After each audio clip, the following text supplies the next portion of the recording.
रेगिस्तान की ये शांत रेत जितनी स्थिर दिखती है उतनी है नहीं। इसके नीचे दबी हैं तलवारों की टकराहटें, अधूरी प्रतिज्ञाएं और ऐसे रहस्य जो आज भी हवा के साथ बहते हैं। कहा जाता है राजस्थान की हर दीवार सुन सकती है, पर क्या हम उसकी आवाज सुन पाते हैं? थार के अनंत विस्तार में कभी सभ्यताएं सांस लेती थीं। काली बंगा की मिट्टी में मिले अवशेष बताते हैं कि यहाँ जीवन संगठित था, उन्नत था, पर अचानक सब शांत क्यों हो गया? कौन सा तूफान आया था जिसने एक पूरी सभ्यता को इतिहास के अंधकार में ढकेल दिया? समय की धूल आगे बढ़ती है, आर्य आते हैं, जनजातियां बसती हैं, राजपूत वंश उभरते हैं, साहस, स्वाभिमान और प्रतिज्ञा के साथ। पर हर उदय के पीछे एक संघर्ष छिपा होता है, सत्ता का संघर्ष, अस्तित्व का संघर्ष।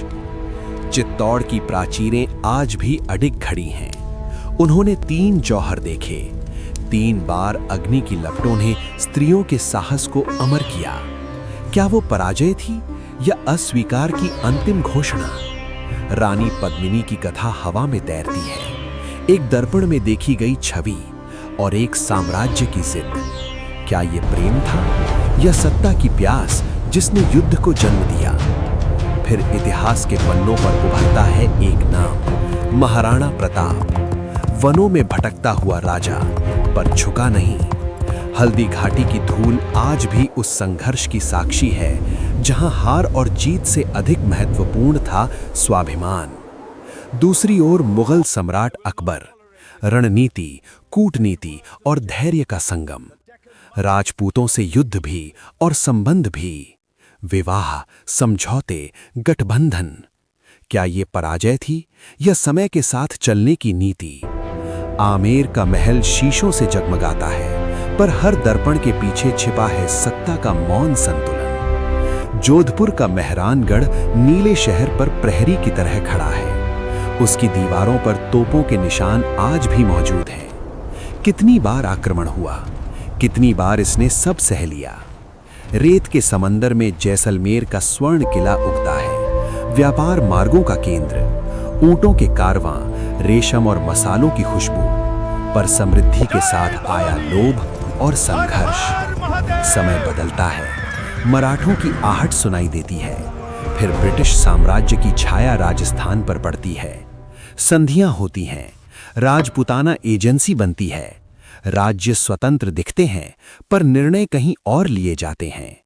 क्या ये स्वतंत्रता थी या सुनहरी कैद? महलों में संगीत गूंजता है, पर जनता के जीवन में कठिनाई बनी रहती है। इतिहास अक्सर राजाओं को याद रखता है, पर क्या वो साधारण लोगों की आवाज सुन पाता है? 1947 भारत स्वतंत्र होता है, पर राजस्थान की रियासतों को एक होना था। एक एक कर विलय होते हैं। राजस्थान का जन्म होता है एक नए स्वरूप में। उदयपुर की झीलें शांत हैं, जयपुर का हवा महल अब भी अपनी खिड़कियों से झांकता है। कुंभलगढ़ की प्राचीरें बादलों को छूती हैं, रणथंबौर के खंडहरों में समय ठहरा हुआ लगता है। लोकगीत गूंजते हैं वीरता और विरह के साथ। बाबूजी, तेजाजी जैसे लोक देवता आस्था के प्रतीक बनते हैं। ये केवल इतिहास नहीं, ये विश्वास की कहानी है।